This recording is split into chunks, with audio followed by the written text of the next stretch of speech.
네, 뉴플리 오늘 제목은요. 초선들 딱 학력 저하 코로나 세대, 이재명 또 검찰 소설 너무 엉망입니다. 민주당 1호 혁신안에 이어 오늘 혁신안 패키지를 발표했습니다. 가장 먼저 반복되는 이 꼼수 탈당 막아야 한다라고 제안했는데요. 당 소속 선출 공직자, 당직자의 비위 의혹 책임 있게 조사하고 대처해야 합니다. 당 소속 선출 공직자 및 당직자에 대한 당 차원의 조사 및 징계 절차가 진행되는 동안 해당자는 탈당 등의 방법으로 회피를 해서는 안 되며 조사 협조 의무를 부과해야 합니다. 탈당을 한다면 징계 회피 탈당에 준하여 복당 제한 제재를 적용해야 합니다. 네, 여기에 민주당 이 돈봉투 사건 연루된 의원들 유죄 판결이 나온다면 복당을 제한해야 한다. 또 체포동의안 표결은 기명으로 바꿔야 한다. 이런 여러 가지 내용이 담겼습니다. 그런데요, 이 자리 혁신위원장 개인의 공식 입장을 묻는 질문이 나왔는데요. 어제 김경희 위원장님 라디오 발언 때문에 그 초선 의원님들이랑 소통을 하신 걸로 알고 있는데 이게 소통을 잘 하자라는 표현을 말씀드렸던 것이고요. 유감 표명은 했습니다. 네, 이 난데없는 소통 이야기 이틀 전 민주당 초선 의원 8명을 만나 아침 식사를 한 김은경 위원장. 이 비공개였던 이 자리를 놓고 한 본인의 발언으로 논란이 됐습니다. 코로나 시대를 겪었던 학생들의 차이가 분명히 있더라고요. 아주 심각할 정도로 있었어요. 예. 일단 그들은 학력 저하가 심각했어요. 초선이 코로나 때 딱 그 초선들이신 거예요. 그래서 소통이 잘 안 되시는 느낌이 들었어요. 그 어떤 재선이나 다선들과에서의 현격한 차이가 차이를 있다. 많이 하고 자기 의견을 이렇게 이야기할 때 조금 덜 정리가 된 현장 경험이나 이런 것들이 좀 부족한 느낌? 그런 느낌을 받았어요. 네, 이 발언 당장 민주당에서는요. 초선들에 대한 지나친 비하 발언이다 지적이 나왔습니다. 이 재선 김종민 의원 장애인 비하 표현까지 언급하며 혁신위부터 잘해라 이렇게 쏘아붙였습니다. 초선 의원들에 대해서 마치 이게 학습 지진화처럼 이게 코로나 학습 지진화로 취급하는 발언들 이거는 너무 부적절해요. 이런 식으로 발언을 쉽게 해가지고 어설픈 발언들로 다 사람들 마음을 떠나놓게 만들면 무슨 혁신할 수 있겠어요? 한 2주 정도 발언 혁신부터 해야 됩니다. 글쎄요, 좀 센 발언이었던 것 같아요. 그래요?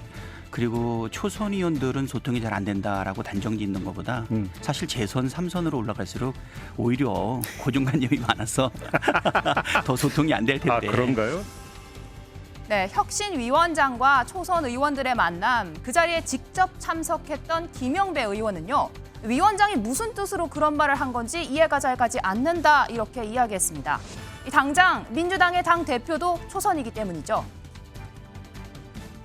네, 물론 그분들이 다 대표성을 갖고 계시는 건 아니에요. 예. 왜 그러냐면 일부만 만났으니까 초선분들 많으신데 어저께는 7분 뵀거든요. 예. 이재명 대표도 초선이잖아요. 그러네.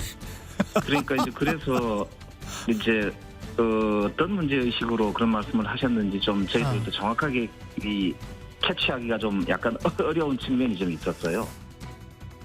네, 앞서 김은경 위원장 분열은 혁신의 대상이다. 계파 싸움을 부추긴다면 국민은 실망할 것이다. 이 발언으로 사실상 이낙연계를 저격했다라는 논란에 휩싸이기도 했는데요.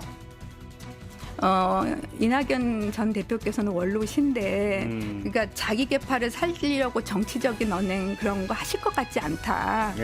결국은 그분께서는 그러실 것 같지 않고 오히려 당을 통합하는데 역할을 하실 걸로 저는 기대합니다 했는데 앞뒤 자르고 딱 연결하니 네, 그래서 저도 당혹스럽고 당장 이낙연 대표를 가깝게 따르는 지지자들이나 의원들은 벌써 이거 김은경 혁신위는 이재명 편이구나.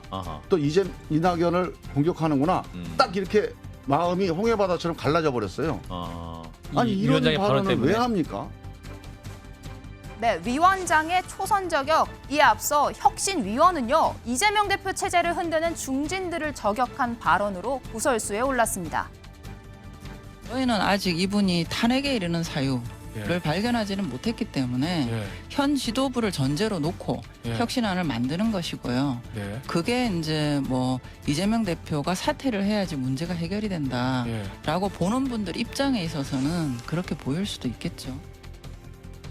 네, 이런 가운데 이화영 전 경기도 평화부지사 이재명 민주당 대표에게 방북 비용 관련된 보고를 했고 이때 사실상 승인 답변을 받았다 이런 검찰 진술을 하면서 이 검찰이 이 대표에 대해 제3자가 아닌 직접 뇌물죄 적용을 검토 중이란 보도가 나왔습니다.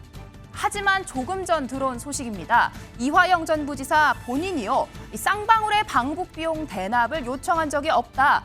그래서 이재명 대표에게 보고했다는 보도는 사실이 아니다라는 해명 입장문을 냈습니다.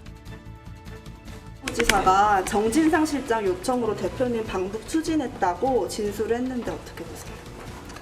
정권의 지지율이 많이 떨어진 것 같습니다. 또 신작 소설이 나오는 걸 보니까 저번 변호사비 대납 소설 망했지 않습니까? 아마 이번 방북 관련된 소설도 스토리라인이 너무 엉망이라 잘 안 팔릴 것 같습니다.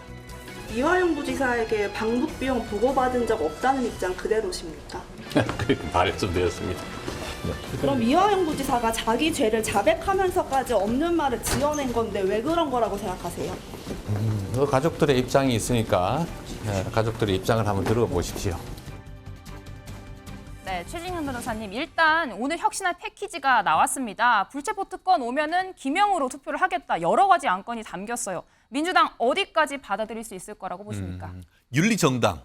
아마 그 김은경 혁신위원장의 그 구상은 민주당이 어떻게 보면 윤리정당으로 네. 재탄생해야 된다라고 얘기를 하고 그렇게 하기 위해서는 현재 민주당 국회의원이 죽어야 산다. 한마디로 이순신 정신을 얘기하는 것 같습니다. 근데 문제는 받아들일 것인가?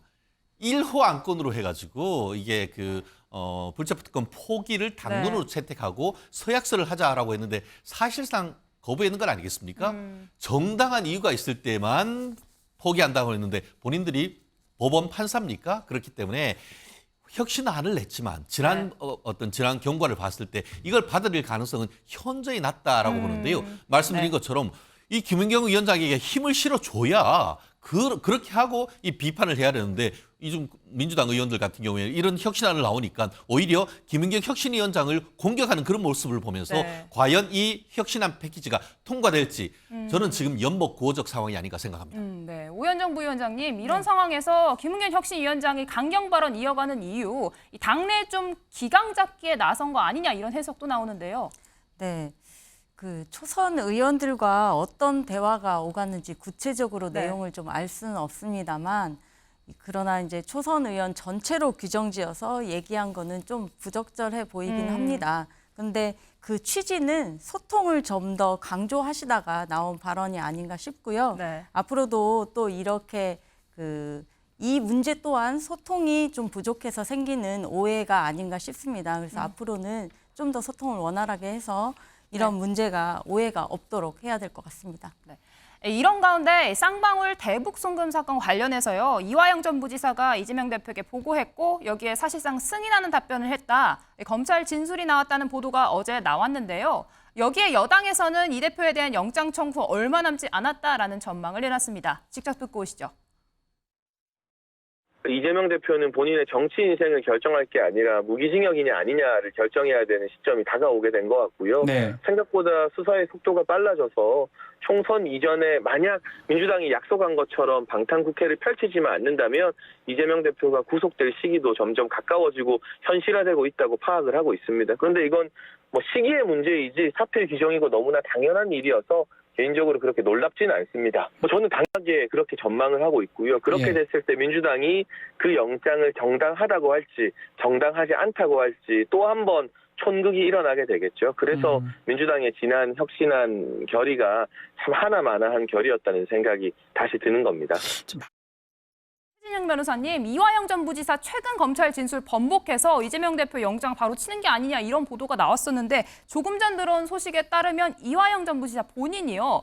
김성태 회장에게 방북 관련해서 요청한 적이 없다. 그래서 이 대표에게 보고한 것도 사실이 아니다. 이런 입장문을 냈거든요. 어떻게 보십니까? 그렇습니다. 지금 객관적 사실은 누구도 아직은 모릅니다. 네. 하지만 그 엊그제 나왔던 그 언론 보도를 보면은 어떻게 참고인 진술 조서에 그렇게 네. 나와 있다. 한마디로 그 검찰 조사에서 어떻게 보면 본인이 이제 300만 불에 대해서 보고를 했고 그 네. 부분에 대해서 읽고 나서 참고인 진술서에 도장을 찍었다라는 취지로 나왔단 말이에요. 네. 그런데 그 부분에서 이제 그 논란이 있으니까 오늘은 그와 또 정반대되는 언론의 입장을 발표를 했기 때문에 네. 아직 실체적 진실은 뭔지는 모릅니다.